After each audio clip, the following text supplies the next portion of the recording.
Obrigado, Ana. Gostaria de agradecer o convite feito pelo Alberto para participar, cumprimentar todos os palestrantes, e é um prazer estar aqui com vocês para debater esse tema. E vou fazer alguns apontamentos aqui sobre o que eu anotei das apresentações anteriores e, se sobrar tempo, eventualmente levantar outras questões, mas em relação ao primeiro ponto do aumento da não haver aumento da carga tributária, que foi mencionado pela doutora Cláudia, eu acho que o Leonardo já apontou, pode sim haver um aumento de carga tributária, tanto por conta dos 8% que não seriam abrangidos, mas também pelo fato de que nas edições que nós temos da Income Inclusion Rule, a tributação do top-up tax ia proporcionar uma participação societária, então ela não necessariamente seria uma tributação de 100% do valor dos lucros excedentes. Nos casos em que a gente tem o TPR, como o Leonardo mencionou, o TPR está sendo questionado na Bélgica, com pedido de submissão para a Corte Europeia de Justiça, que, se tiver uma decisão contrária ao TPR, por diversas discussões que ela suscita, inclusive uma tributação extraterritorial, isso poderia cair e efetivamente a gente não teria, né, essa OTR. Então, em muitas situações nós vamos ter sim um aumento de carga tributária, mas o meu ponto é que isso não precisaria ser parte do discurso, na minha visão, porque existe um compromisso global de tributar no mínimo 15%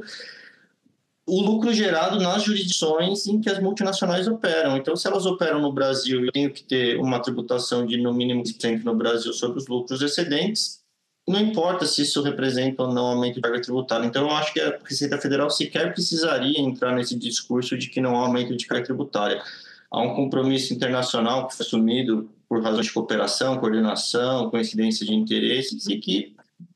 está sendo implementado também no Brasil. Sobre a escolha da CSL,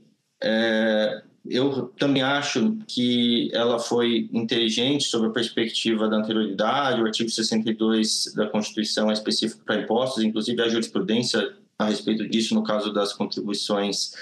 ao PIS e à COFINS. Então, acho que foi um caminho inteligente sobre essa perspectiva, mas eu vejo um problema de compatibilidade com o artigo 195. O parágrafo 9º, ele autoriza alíquotas e bases de cálculos diferenciadas nos casos de utilização intensiva de mão de obra, por atividade econômica, por porte da empresa ou condição estrutural do mercado de trabalho. Os 750 milhões, ele poderia ser uma discriminação com base em porte, mas ele não é adotado de forma consistente, porque se eu tiver um grupo com 800 milhões de euros de faturamento, mas que seja integralmente doméstico, não tenha nenhum estabelecimento permanente, nenhuma outra entidade controlada ou subsidiária no exterior, ele não está no escopo dessa regra. Então, se o critério de discriminação não é adotado de forma consistente, ele não caberia ali no artigo 195, parágrafo 9º.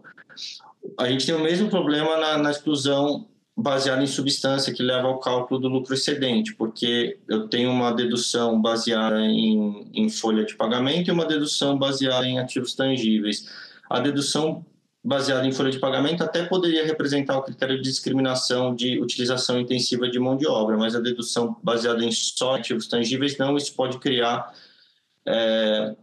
uma discriminação entre contribuintes que usam diferentes fatores de produção para o exercício da sua atividade econômica. E aí vem a questão que, na minha leitura, deveria ter sido feita por lei complementar, observando o parágrafo 4º. Eu já ouvi a própria Cláudia mencionando em outros eventos que esse caminho não foi seguido porque o artigo 154, ao qual o 195, parágrafo 4º faz referência, ele exige que tenham bases de cálculos distintos, né, dos discriminados na Constituição, mas a minha leitura é que a base de cálculo ela é efetivamente distinta, porque a base de cálculo da CSL regular é diferente da adicional, que é só os lucros excedentes. Então, eu desonero o retorno considerado normal, rotineiro, com base na dedução baseada em substância, e só tributo aqueles lucros excedentes. Então, é uma ressignificação do conceito de lucro e que, portanto, cumpriria o 154 se fosse feita via lei complementar. Em relação aos incentivos, eu acho que um ponto importante é que os estados, de alguma forma, eles continuam soberanos para conceder os incentivos fiscais, mas eles devem respeitar aquela ETR, alíquota efetiva de 15%. Então, isso limita, de alguma forma, o uso da função indutora ou extrafiscal dos estados para conceder incentivos. Mas, ainda assim, existe espaço para concessão de incentivo fiscal, tanto em relação a empresas que não estejam abrangidas, quanto incentivos que não afetam a alíquota efetiva, como uma depreciação acelerada e outros incentivos que geram apenas diferenças temporárias, desde que essas diferenças temporárias não caiam naquela regra, né, de recaptura do passivo fiscal diferido, o crédito de tributo reembolsável qualificado, a própria exclusão baseada em substância e outros incentivos não fiscais, né, principalmente por meio de subsídios. Mas um ponto que chama atenção, né, nesse debate e que me preocupa um pouco quando eu olho as emendas que foram propostas, né, no debate sobre a medida provisória, é que pelas regras do Pilar 2, os países eles não podem conceder incentivos fiscais que estejam relacionados àquela regra. Então, o país ele não pode cobrar um quilo de MTT com uma mão e depois devolver esse valor de uma forma indireta via incentivo fiscal. E isso limita, de alguma forma, a liberdade do Estado, seja o Brasil ou outra jurisdição, de, na conversão desses incentivos, criar regimes segregados, opcionais, que apenas os contribuintes que estejam no escopo do adicional da CSL possam fazer jus a esse incentivo, porque o risco de ter esse incentivo colateral que é vedado pela OCDE é que o nosso próprio que o DMTT seja considerado não qualificado. E a linguagem que é adotada na documentação da OCDE, ela menciona any benefits that are related to such rule. E aí menciona que benefício é qualquer vantagem concedida, incentivo fiscal, subsídios, outras concessões, e que reduzam a efetividade do mecanismo da tributação mínima. E quando a OCDE fala dos critérios que podem ser utilizados como indícios de que há um incentivo colateral vedado, ela fala, primeiro, em relação ao escopo, ou seja, algo que seja direcionado apenas para os grupos multinacionais abrangidos, o fato dele ter sido alterado ou introduzido apenas após o Pilar 2, a introdução das regras do Pilar 2 pelo país,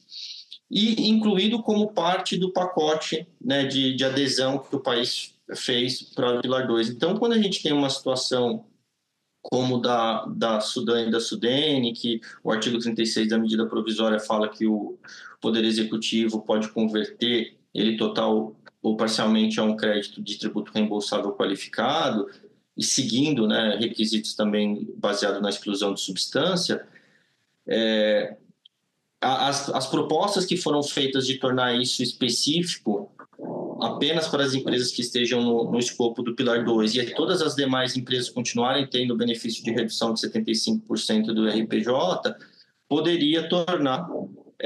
ou pelo menos haveria um risco disso ser enxergado como um incentivo colateral concedido pelo governo brasileiro. Então, isso também é um ponto de preocupação. Ainda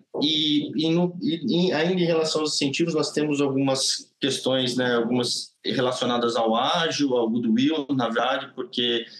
o goodwill ele pode gerar um passivo fiscal diferido,